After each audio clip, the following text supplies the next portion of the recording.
बिस्मिल्लाहिर्रहमानिर्रहीम। मैं मोहम्मद ताहिर इकबाल हूँ।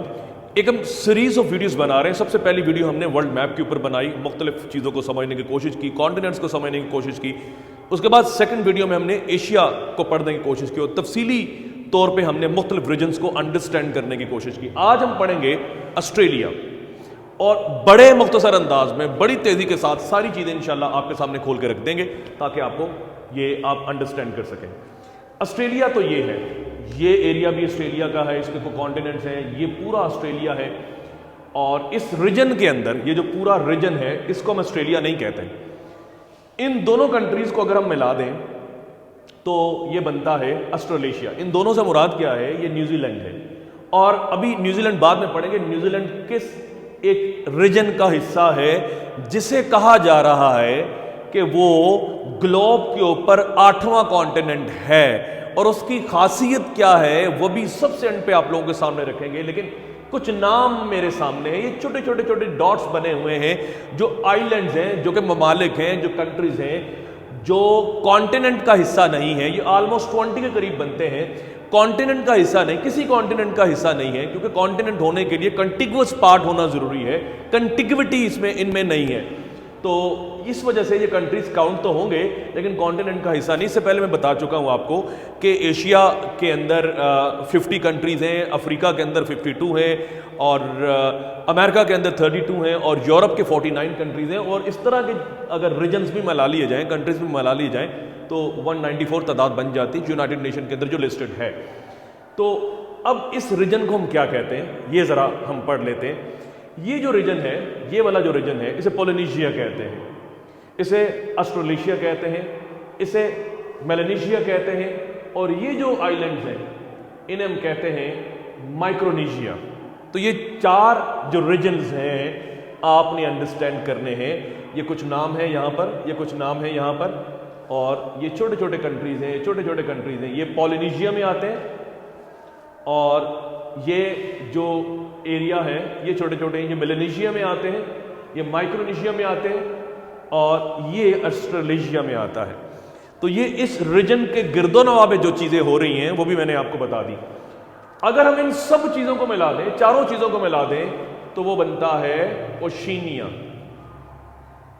तो ये ओशिनिया बनता है। इसको एक और अलग मैप से भी पढ़ने की कोशिश करते हैं जी, ओशिनिया का मतलब क्या है जी। ये एक और वीडियो में लेकर आप लोगों के सामने हूँ, इससे चीज़ें काफ़ी क्लियर हो जाती हैं। पहली वीडियो के अंदर मैंने खुद निशानदही की थी। ये पोलिनेशिया है जिसका कलर आप डिफरेंट देख सकते हैं, और इसमें छोटे छोटे आइलैंड्स शामिल हैं। और इसके बाद ये मेलानेशिया है, यही मैंने बताया था, ये एरिया मेलानेशिया में आता है। पापुआ न्यू गिनी जो है वो भी इसमें आता है। अगर ये सवाल पूछा जाए तो आपको समझ आ जानी चाहिए, ऑस्ट्रेलिया के ऊपर जो है पापुआ न्यू गिनी है, ये कहाँ किस एरिया में वाक़या है। तो ये भी आप देख लें। इक्वेटर ये यहाँ से लाइन गुजर रही है, और इक्वेटर के थोड़ा सा नीचे है पापुआ न्यू गिनी। और ये एरिया जो है, ये जितने इसमें कॉन्टिनेंट शामिल हैं, छोटे छोटे डॉट्स अगर आप देख पा रहे हो, तो ये मेलानेशिया में आते हैं, और ऑस्ट्रेलेशिया में ये पूरा रीजन आता है, ये पूरा ऑस्ट्रेलेशिया में आता है। और ये माइक्रोनेशिया, मेलानेशिया, पोलिनेशिया सब मिला दें तो ओशिनिया। ठीक, वो मैं आपसे बात कर चुका हूँ। और हवाई जो है ये यहाँ पर है, ये पोलिनेशिया का हिस्सा है।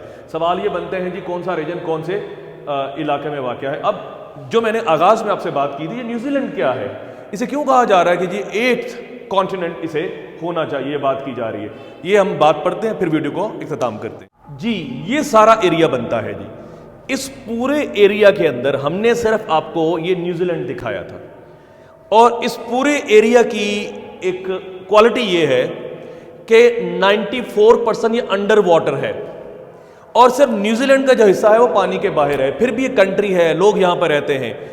इस रीजन का नाम क्या है? इस रीजन का नाम क्या है? इसे सबमर्ज्ड एरिया भी कहते हैं। अगर सवाल पूछा जाए कि सबमर्ज्ड एरिया कौन सा है, तो ये सबमर्ज्ड एरिया है, पानी के अंदर है। तो ये न्यूजीलैंड है। इसका नाम क्या है? इसका नाम क्या है? उस तीनों रीजन्स का नाम क्या है? Number 1, number 2, number 3। ये न्यूजीलैंड नंबर 1, नंबर 2, नंबर 3, और फिर इन तीनों को मिलाकर क्या नाम बनता है? जिस तरह ओशिनिया हमने पढ़ा, ओशिनिया के अंदर 4 हिस्से हैं, और वो कौन कौन से वो हमने तफसील से आप लोगों के सामने रखा। लेकिन अब हम पढ़ेंगे कि ये जो रीजन है ये कौन सा बनता है जी। अब आप ये देखिए, चीज़ें क्लियर होती जा रही हैं। ये जो ऊपर वाला हिस्सा है सबमर्ज्ड एरिया, पानी के अंदर जो एरिया है, 94% ये एरिया जो है इधर से और इधर से ये पूरा जो एरिया है 94% ये पानी के अंदर है, सबमर्ज्ड एरिया है, डूबा हुआ है। इसे कहते हैं न्यू कैलेडोनिया। ये जो एरिया है ये ऊपर वाला ये न्यू कैलेडोनिया है, ठीक, ये न्यूजीलैंड है, ये जीलैंडिया।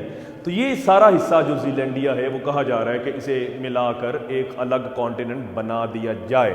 तो ये ऑस्ट्रेलिया कॉन्टिनेंट के मुतालिक मैंने कुछ बातें की। ये तस्मान सी है, ये पैसिफिक ओशन है, और ये छोटी छोटी सी चीज़ें जो हैं, मैंने सीज़ के मुतालिक इस वजह से बात नहीं की, वो अलग एक टॉपिक बनता है कि जी कौन कौन से एरिया से करीब कौन कौन से सीज़ हैं। लेकिन जो जो चलते चलते चीज़ें आ रही मैं आप लोगों के सामने एक्सप्लेन कर रहा हूँ कि वो कौन कौन से सीज़ बनते हैं।